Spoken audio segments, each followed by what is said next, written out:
Alright, so EtheriaRestart is releasing in 36 hours from the time of recording and probably around 32 hours from when this video is going to be published.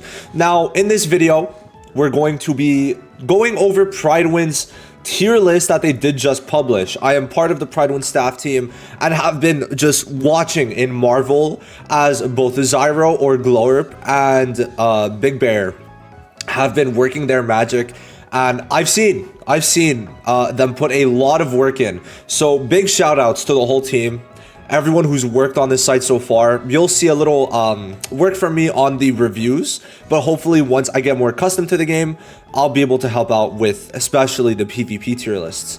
So, you know, if you want to go give some love to Glorp, he has a channel. Go check them out. Very good videos. Now, we will be streaming because, of course, it is in 36 hours.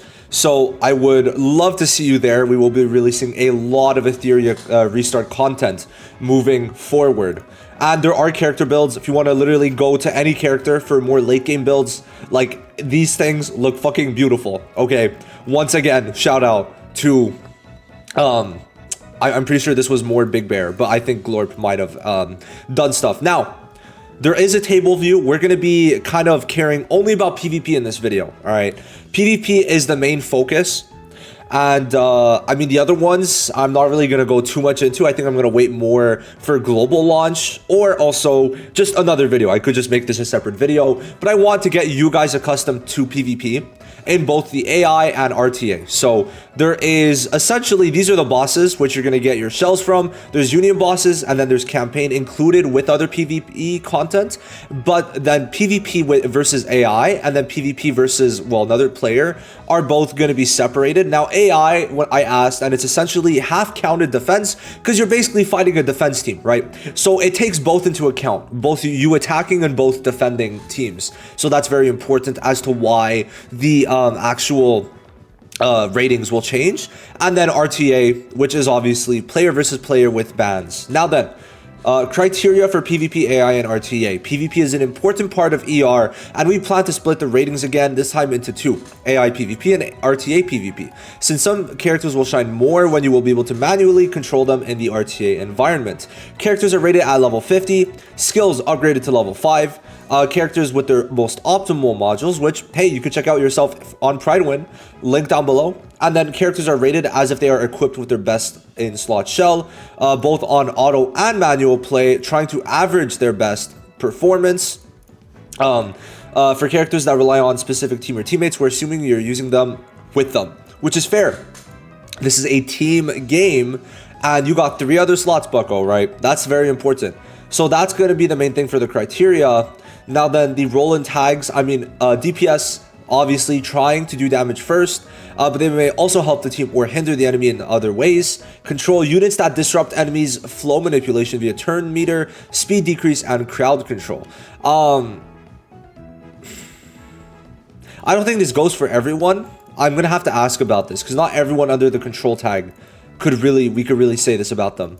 Because like I feel like you could say a debuffer too fits under, like a different type of debuffer, like not necessarily related to this. But anyway, I guess crowd control could mean a lot, but still.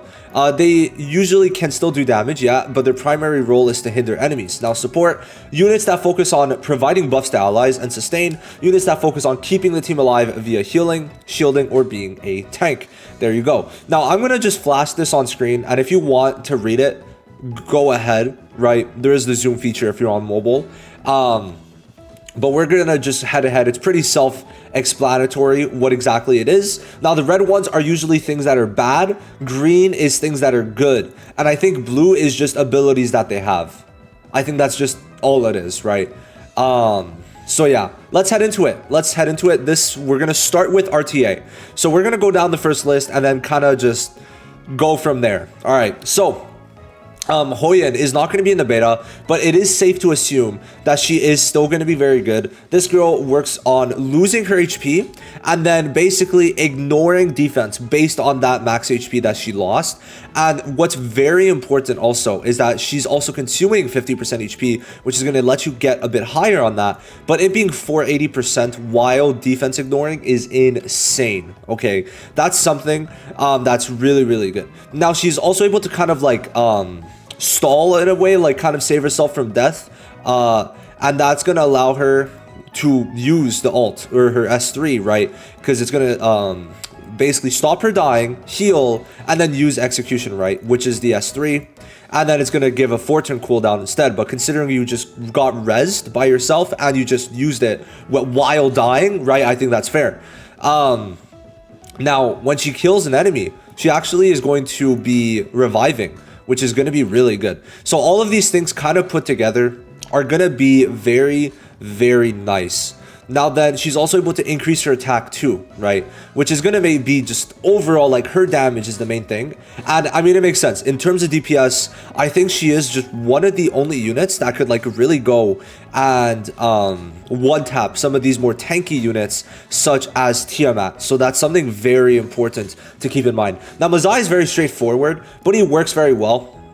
I personally have kind of talked about how I just don't really like him in general, but he's still a very good, very straightforward unit because he's able to do an AoE total 360, right, which is very strong, while defense ignoring 70% and then giving invincibility. So you use this and like you're just guaranteed not to get killed. And I think in terms of like cleave comp, he is the closest you could probably find in this game, like a cleave unit. He is the closest, right? Defense shred, 360% AoE is definitely very strong. For sure, for sure. Like his overall damage is good, and then when he gets a kill, he gets invincibility. But I would definitely say that like probably the other two are gonna be like, in my opinion, a bit better. But however, he has yellow. That's the thing. Oh, bro, yellow. Okay, well he has the light typing, right? He has the light typing, and I'm pretty sure he has the highest attack in the game, which allows him to be really fucking good damage-wise. Look at that. Look at that. And then his HP is not even like extremely low for being real. Where is he? He's like around here. So it's crazy because he's going to be invincible a lot. And then, oh, by the way, he just has like decent HP in general. So that's huge. Now, Rosa, I considered or thought she would be a control unit. But they did mark her in the tier 0 for DPS. Now, one of the main reasons is probably because of this. I'm still trying to wrap my head around it. But she's able to do a lot of follow-ups, and this follow-up is going to be pretty good. Like, this is a fucking 210 follow-up, which is quite high in terms of this game's scaling. And then she could lower their turn meter. Her ult's going to be very strong, crit rate increase, and then could also speed lower at the same time. And considering that when the person, well, like, who has it crits, right, the target, like, let's say whoever has this debuff gets crit by an ally, she's going to follow up. And she's going to be able to do that a lot. And I would definitely say she's going to be toxic, like as a debuff and also being able to do chip. Yeah, for sure. For sure. Rosa is an incredible unit and someone who I cannot wait to use with Heinrich. So why is Heinrich good? Well, very simple. He strips buffs, applies a very toxic debuff, and also blocks buff.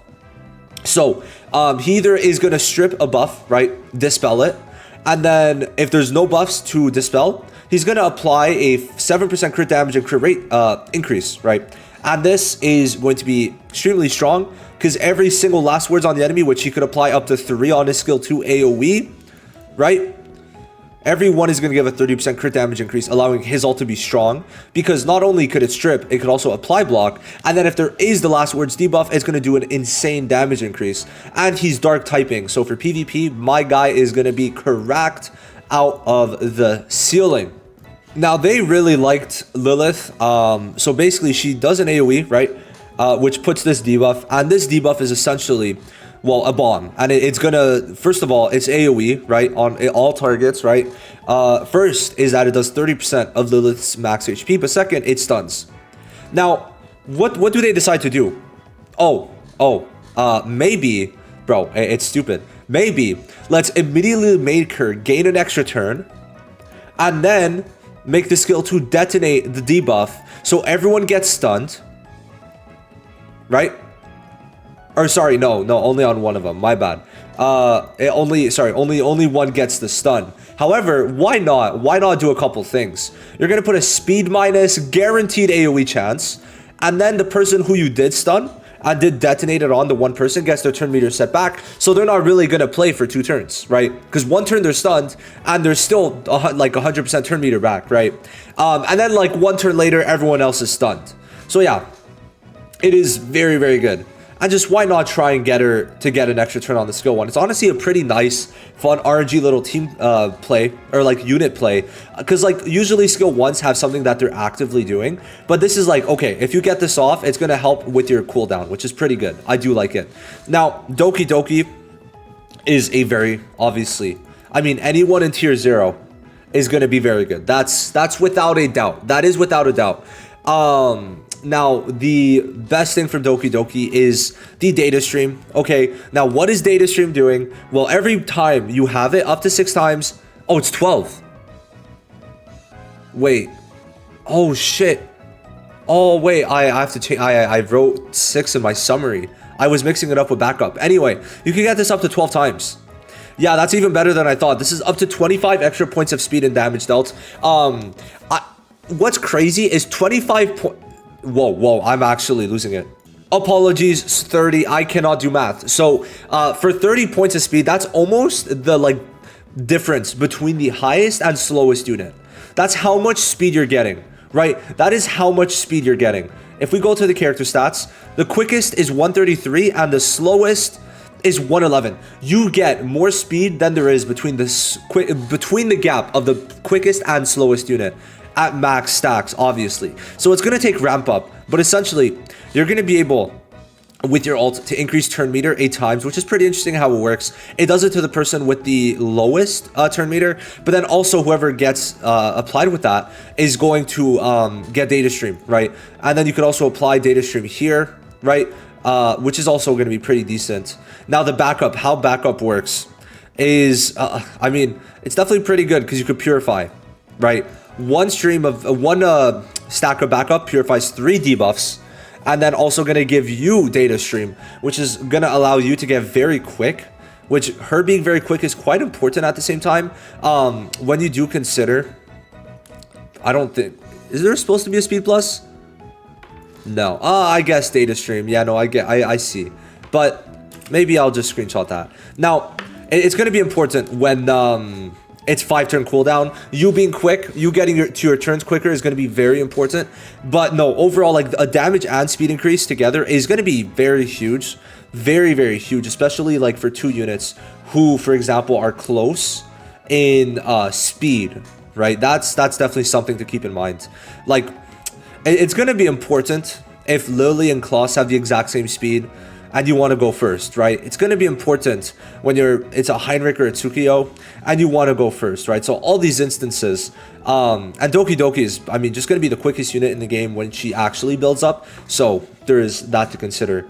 Now then, Freya, very, very, well, not even simple, but basically when anyone applies debuffs on the enemies, you lower their turn meter up to 12%, 3 times, 4% each. When anyone buffs the allies, you increase your turn meter by up to 12%. You could do these 2 things at the same time, right? And if it's Freya doing the buffing or debuffing, well, guess what? It just goes to 24%. So this skill 2 is dead ass just gonna be, if you get this 80% chance, it's going to be a 24% turn meter increase for the whole team. But it's like, why that's so stupid is because you're also like the Dreamweave, her unique buff cleanses, right? It's a cleanse. And then she also defense increases. So not only is the skill 2 giving a defense increase, a cleanse, it's also going to give you, the allies, a 24% turn meter increase. And then the ult, why not, right? There's multiple chances to apply Nightmare, and Nightmare is going to increase their damage and make you heal the damage you deal. But the main thing is that, remember, each one, if you're applying the debuff, right, it's going to make it so that every single debuff you apply lowers their turn meter by 8%, and then you also give attack percent, which means if you get lucky, the difference between a unit, between the enemies and you could be a full 32% turn meter, just from Freya's ult, which is absolutely ridiculous, but of course it's a very low chance to get the Nightmare, but this does stack, right? So you are able in total to, like, you have 4 chances of 30%, right?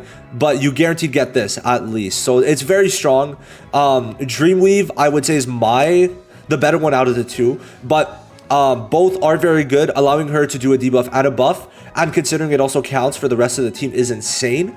I think she's going to work very well in quick team comps. Now Lily, very simple. Her ult is stupid. It's going to basically make it that, well, she has a buff, Twin Trick. This buff makes it whenever Lily attacks, the person that has Twin Trick, only one person, is going to get another 30% turn meter, and that's going to be consistent. And then also she could apply speed boost here, AoE, and then crit damage to the person with Twin Trick. Now what's very good, okay, so is that when the ally with Twin Trick is going to have their skill cooldown reset, right?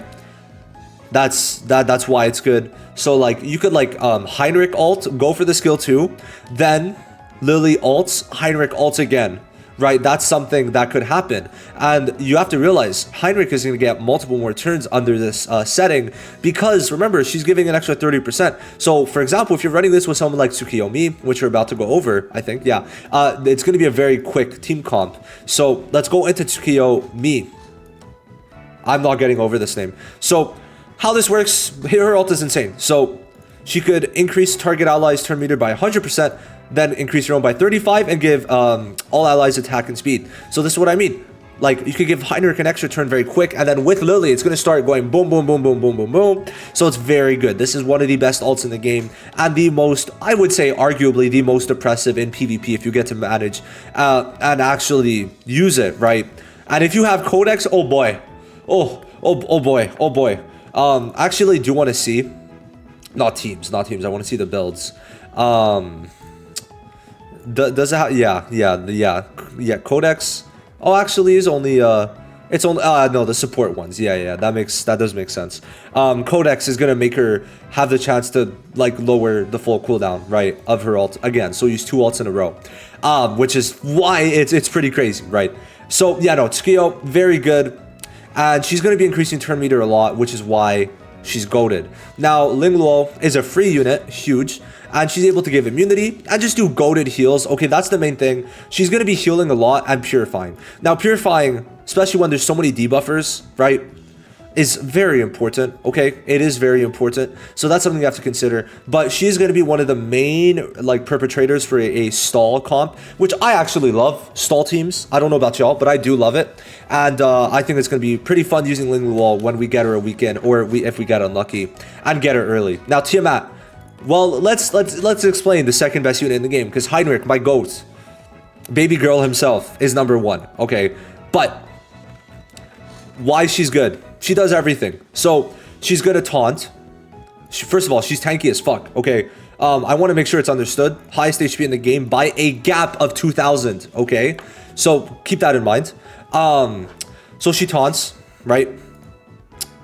Now she's also gonna do in one attack, a healing over time and a shield off of her HP, right, of her current HP, to be fair, but off of her HP. Now why is that important? Because she's gonna have a fuck ton of HP, right? So that's the thing. These two things, if you get to do it at the beginning of the battle, oh boy. Once you get that started, like with a Ling Luo maybe, oh boy, yeah, no, it's fire. Now how she works is when she loses 12%, I think it's 13% of her HP, or heals 13% of her HP, then she's also going to get a bloodshed stack, which is going to increase her healing received, right? But then at 8 stacks, she's going to go into the ultimate form, right? Now ultimate form heals her, gives her an extra turn immediately, which means if she takes too much damage, oh, well, you're in ultimate form and you get an extra turn, right?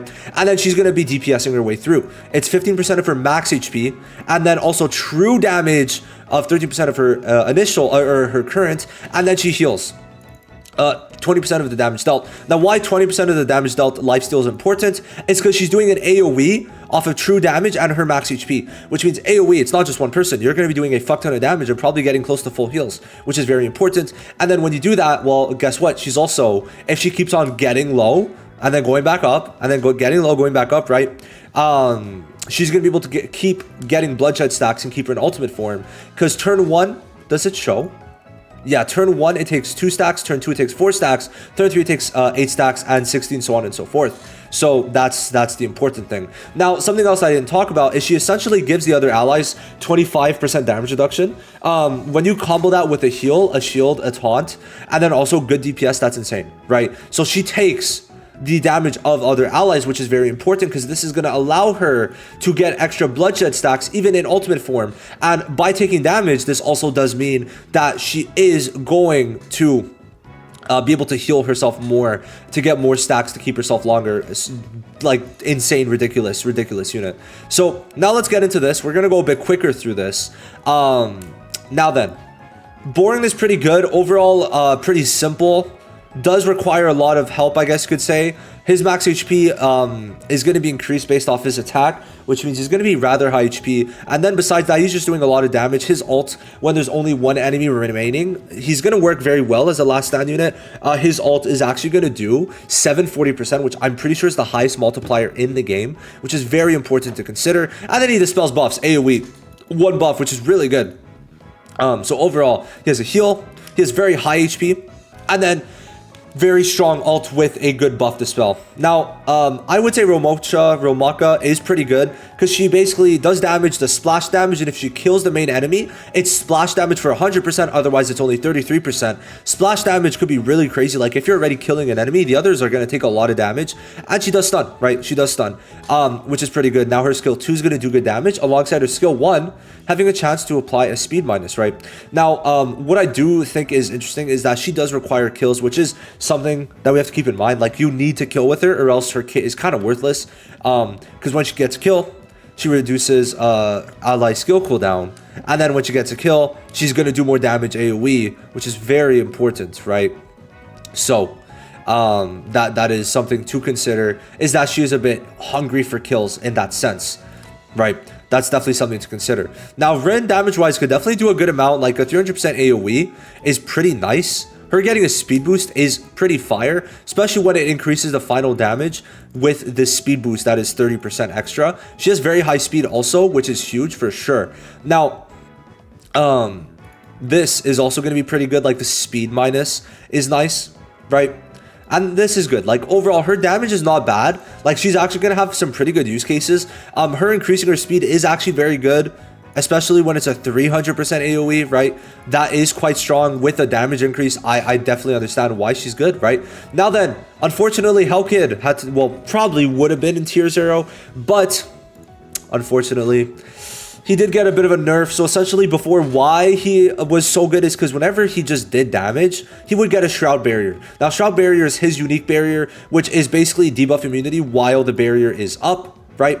Now, skill 1 does stun, and it's a guaranteed stun when he has the barrier, which is fucking insane. You just guaranteed get to stun someone if you have the barrier, and the barrier comes from the ult, okay? So it's only from the ult, unfortunately, which is very ass, because before, you could, like, why it works so well is you would have a, like, barrier up pretty much at all times, which also allowed him to stun at all times whenever he wanted, but now it's only from the ult, and it's 240% of his attack.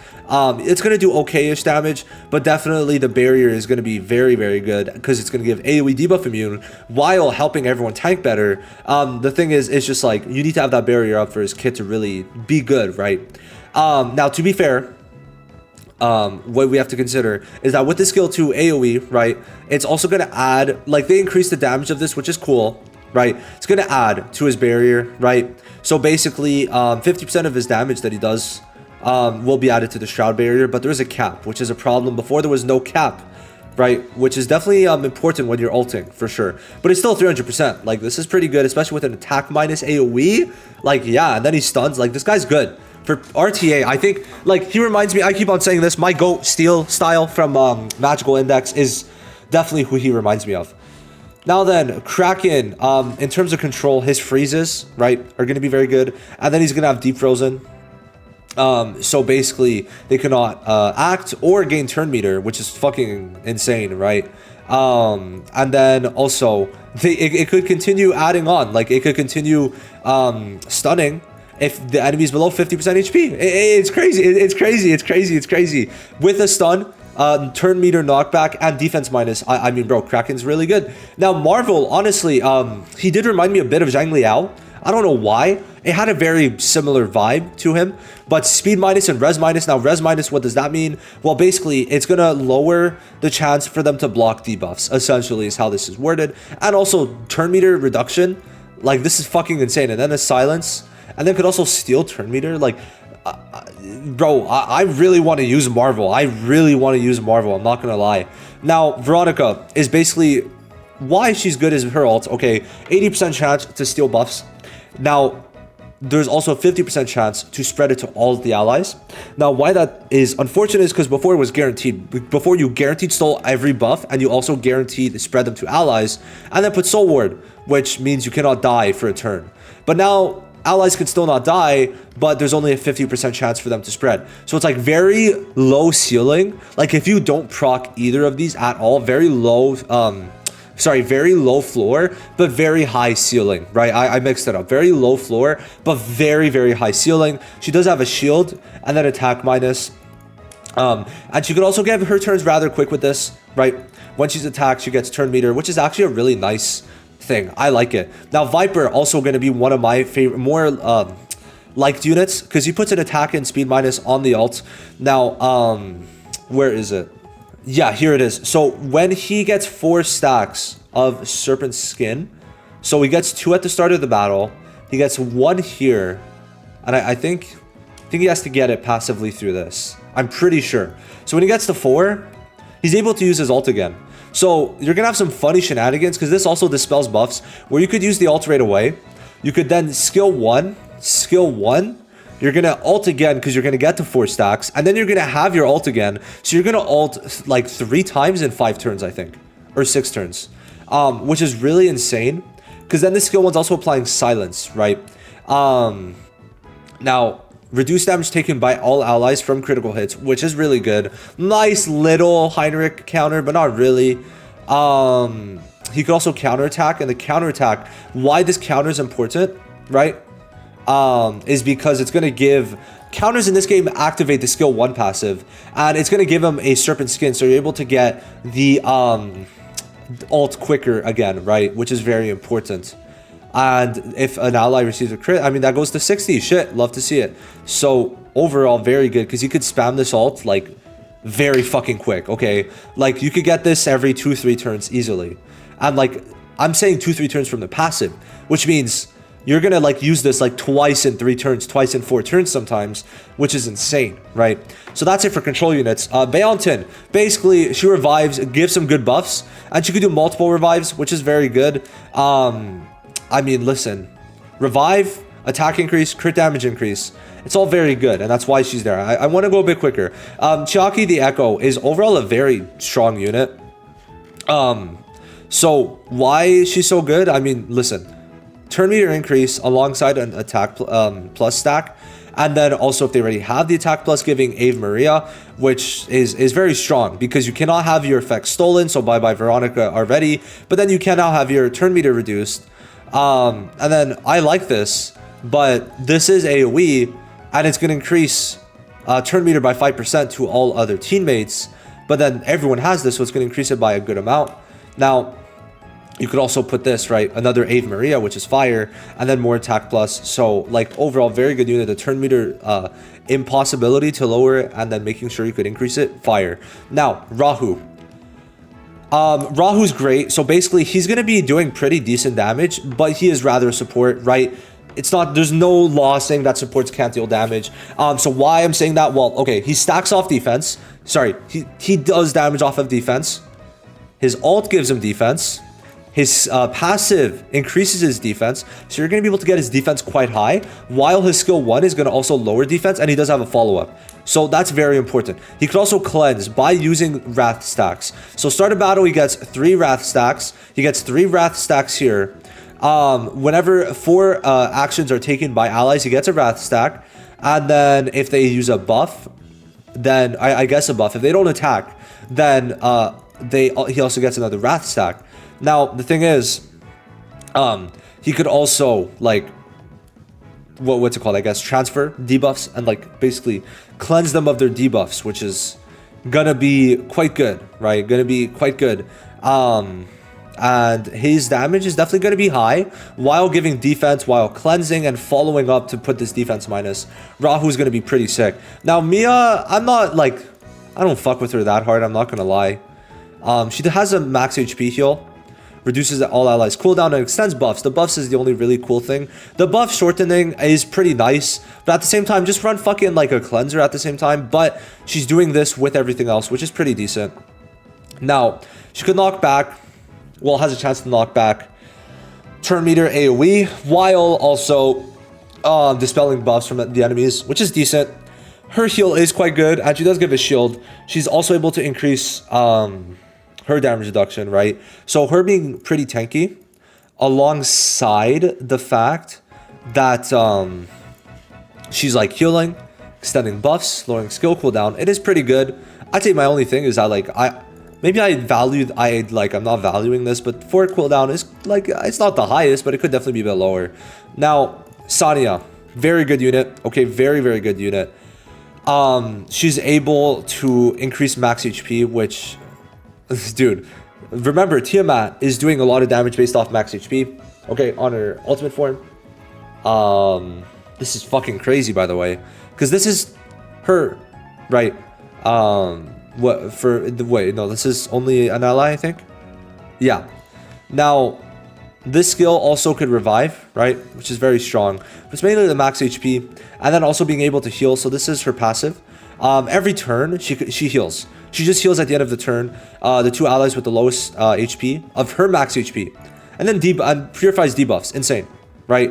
And then the lower HP she is, the more she heals. So let's say she's low. Well, bada bing, bada boom. She's going to get a higher heal because she could heal herself, obviously. And then she could also increase her turn meter with the skill 1. So basically, it's like how it works is that this is going to activate all the time. You're going to use this when you can, increase max HP and res. But for the most part, you're using the skill 1, which is going to keep on giving her turns quicker while healing quicker, and then getting her cooldowns off quicker, which is huge, right? So we're going to go through these 2 tiers. Like, I mean, we'll show it all. Like, I'm not really going to talk about tier 3 units. Like, you're not using Dark Sanya. I'm sorry, dots are not really that good, unfortunately. However, someone like Chlorelson, like all these guys in tier 2, is definitely something worthy talking about. So, and Jesus Christ, these tier lists are long. Oh my god. Okay, so how he works is based off of his ult. That's basically it.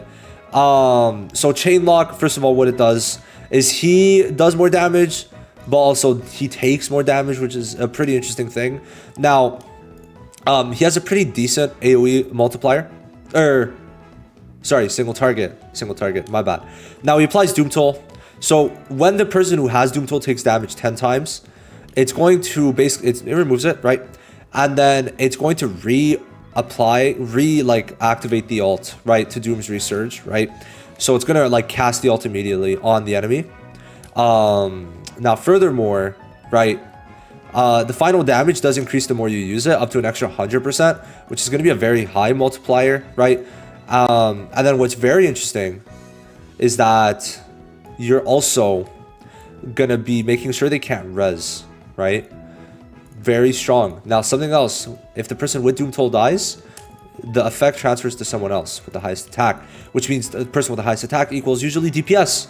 And that's also going to be very strong, because that means you could get an easier quote-unquote kill, and then by the time you get to the second person, you're going to have this 100% damage increase, which is going to be fucking strong, right? And then with Chain Lock, that's another 30% damage increase, and sure, you're going to also have your damage taken increased, but that's fine, right? Now, you could also lower all allies skill cooldown, which is pretty good. Now then, Lian, I mean, in general, she could do damage, steal turn meter, and then I think it's random, yeah. So it is a bit of an RNG factor here, but if her attacks hit the same target, the damage delta is reduced by 20%, up to 3 times. Okay. Now also this. Like, this is pretty decent. Like, she could get up to a 30% damage increase if she has multiple buffs. But overall, she's okay. Now, Jada is more of a PvE unit. Yeah, she ranks a lot higher in PvE content. Now, she's not bad. Like, she applies her defense minus. And then she's also able to do more damage when there's more soul flames, which is definitely pretty good. Because when she gets buffs, Soul Flame evolves, and then she gets more crit damage and attack, which we could see over here. And then the more evolutions, I think it's also, oh wow, look, reduces the skill's current max cooldown by 1. So I think it goes down to 1 or 2 cooldown, which is going to be very strong. And she applies the defense minus with a pretty decent damage, considering she has extra attack and crit damage. And then here, she has an 80% chance at max evolution to increase the chance of 80% to steal buffs, which is going to be pretty decent. Damage wise, she should be overall pretty nice. Now Kloss is going to be pretty good. Basically she's going to be debuffing the enemy, defense minus AoE, and then also putting hacking progress on the selected target twice, and then everyone else once. Now this is going to make them take more damage, decrease the damage they do, decrease their speed up to 3 stacks, right? And hacking is going to be also pretty important, but I'm not sure. Is it supposed to be here? Hold on. Okay, yeah, so then she's going to consume all the stacks, and then that's going to apply hacking, which increases the damage taken by 25, which is very high, decreases the damage they do by 40, and decreases their speed and defense. Like, this ult is very good. But definitely, it's like, it does take a while at the same time, where it's like, you know, maybe like from someone like Freya, you'll get it right away, which is something important. Now, this is pretty good. You could also steal the target's turn meter and give it to everyone. So it's like a bit of a support from this. So overall, she is pretty decent. It's more so like she's just not like insane, but is also overall pretty good, right? Now forgetfulness, what exactly is it doing? You can't trigger your passives, which is pretty good. This is also next to an attack minus AoE. Now it's 4 hits, so you have a like technically quote unquote like a 120% chance, but you know, you're gonna usually get these debuffs off, but not like guaranteed. Now her skill 1 is gonna either apply dot, silence, or forgetfulness, which is decent. Now she also does have a shield, but it's like she's not doing anything extravagant for sure. Not that I would say, at least. Now Obol, so he does work off dots and then also can stun. Now it's mainly the stun. The dots are not going to do that much if we're being real. It is only 4% of max HP, and I think you can only get this 3 times, so it's like cool, but you know, not necessary. Now you're also able to convert buffs into dots, so it's like technically a buff remover, so that is important to consider for sure. Now Dorothy the Wisher, she is more of a PvE unit, correct? I mean, overall I thought she was better than that, but they rated her a bit low. So is this AoE? I would like to say I might have to ask for clarification. She gives crit rate and life leech, which is lifesteal, which is honestly not bad. Now you could also, if it does, it's very interesting. If the purifying effect triggers a crit, then she purifies 2 debuffs. Okay, so debuff purifier, crit rate increase, and then what's it called, lifesteal support, which is pretty decent. Now she could also buff turn meter, lower cooldown, right, and then give crit damage. Pretty decent overall. Like, decent-ish unit, I would definitely say for sure. Yang, honestly, one of the better character designs in my opinion. I do like how he looks. Pretty nice skill too, right? Attack and crit rate, love to see it. Now, what he could also do is increase turn meter, and then also the spell buffs. Like, the increased turn meter with attack and all that is pretty decent, right, for sure. I wouldn't say, this is just guaranteed, right? So it's like, it's only 10%, which is not like the craziest. I could be reading that wrong, but it's not the craziest for sure. Now, Chiaki, which for sure, Chiaki the Echo is a lot more goated, but you're still in tier 1, so like you're still, it's not like you're out of the meta. Like, these tier 1 units, just want to make sure they're definitely usable. Chiaki, so Origami Guardian, what does it do? When attacked by an attack skill, consumes 1 stack to decrease the damage taken by 35% up to 5 stacks. So this is going to heal and give that damage reduction. So she is a damage reduction and heal unit, which is going to be overall pretty good. Now then, Valerian looks very good. Looks very good. Reminds me of Sekre from Black Clover. So pretty crazy. She gives invincibility to an ally, a heal, and then also it's a 1-turn heal over time. Now, if they're below 50% HP, it's a 2-turn heal over time, which is very good because obviously they're invincible. So 1 turn, they're not going to take damage. Now, Hazy Dream is, oh boy, I've not read. Valerian is one of those kits that I personally have not read. So she is going to be debuff, not debuff, kind of like debuff resistant to turn meter reduction, okay, and control reduction, so like stuns and shit, right? She's gonna get a shield, right, whenever an ally takes their turn, so she's gonna be able to get pretty tanky herself at the same time. Now, what is it? Basic buff effect that they don't have should be applied. So sorry, it's not Valerian getting the shield, it's the allies, right? So when the ally starts the turn, they get a shield and a basic buff effect of attack, defense, crit rate, or speed plus, which is all very good. Huge, absolutely huge. That's pretty funny. When an ally is about to die, Valerian is healed, and then ends the Hazy Dream. Now Hazy Dream is going to be pretty strong, especially with invincibility. Now Slumber means they have a, well, it's 40% chance to apply it, and they're not going to take action, okay? So overall, pretty good, and that sums up tier 1. So now we're getting a bit lower. Now the thing is, like, usually you're like, oh my god, but like talk about the lower tiers. But I'm not really going to talk about these guys, if we're being honest, because like already, like, just in this tier, like in this 3 tiers, look how many units there are. Like, no one's going to choose units below this. No one's going to choose units below this. Okay, I just want to make sure that's clear. But Diting is going to be a pretty okay-ish damage dealer. His ult's going to be, you know, whatever. And then he could do, cool, he could get extra crit damage. Yay, I mean, like, he's a through and through DPS. Now, Gray, I think you get for free. AoE, right? When he crits, he also does an extra 120% damage. So he could do pretty decent damage for sure. Now, Sachi? No, it would be Kachi. I think it would be Kachi. So, what is Kachi going to be doing? Defense plus. Now, when you trigger success, you're going to be applying immunity. Cool. And then also, when critical success, okay, cool. Then you increase extend buff duration, sorry. Chance to trigger success is 80% of effect accuracy, okay, and chance to trigger critical success is 55% of effect accuracy, so you want to build them on accuracy. And then he could also speed minus, and then also turn meter 3 times, single target, but still, this is going to be pretty strong to make sure one person does not go, so that isn't that bad. I could see some very funny uses out of them. Now, Kazuyo, the Reverie, also has the Slumber, right, which is like making sure they can't take action. Now, the ult is AoE with attack minus, and then also with the Slumber if they already have attack minus. But you're not really going to get this unless there's like you run this with someone else with attack minus. It's going to be more of a niche team comp. Can't believe I'm talking about a rare unit, but number 41. What is number 41 doing? Well, as a support, turn meter and attack plus with a heal, and then wound, which is going to stop healing on the enemy. Overall, not bad. And then the final unit, Rin, which was there not... Where's the other Rin? Is there not 2 Rins? I might be tweaking, but... Oh. We talked about Rin? Wait, what was she doing? Okay. Yeah, no, my bad. What the fuck? I don't remember that. I mean, I remember it now, but I did not remember it. Okay, whatever. So she has a taunt and attack minus, which is pretty decent. Now, because she's going to be able to give defense and shield, it's not going to be that bad. But she's definitely maybe not the best taunt unit, okay? Like, she's definitely not on the level of Tiamat. So that makes up, like, the meta as a whole. If you're going lower than that, wrap it up. Wrap it up. Wrap it up. Okay, you should not be going lower than that.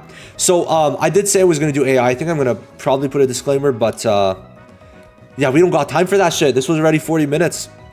Like, actually, you know what? We'll just talk about some of the changes. Like, we already know these placements, right? So, one of the things is Sanya is just going to be better. I think that does make sense because it's very much on manual. Now, they also added Chiaki the Echo, which I think does make sense. Now, Hellkid going up to here is pretty interesting. I honestly, like, I would say this does make sense more so on the attack side. Right, more so on the attack side. I would definitely agree with that overall. Now, Viper does go a bit lower, which is a bit interesting, but it does make sense, I would say, because it's pretty easy to kind of like stop him at the same time, I guess, in a couple different ways, especially with debuff immunity. So that's something to keep in mind. Now, Hoyin is also taken out of there, probably because she's more single target, and you do have to do a bit more manual play. So that is something to keep in mind. And besides that, is there like a big change? I'm trying to see if there's a big change. Who got lowered here? All right, Viper. Not really. Not really. There's no more big changes. I did not mean to do that. Like, going lower. Oh, shit. Victor actually goes up. Okay, that's interesting.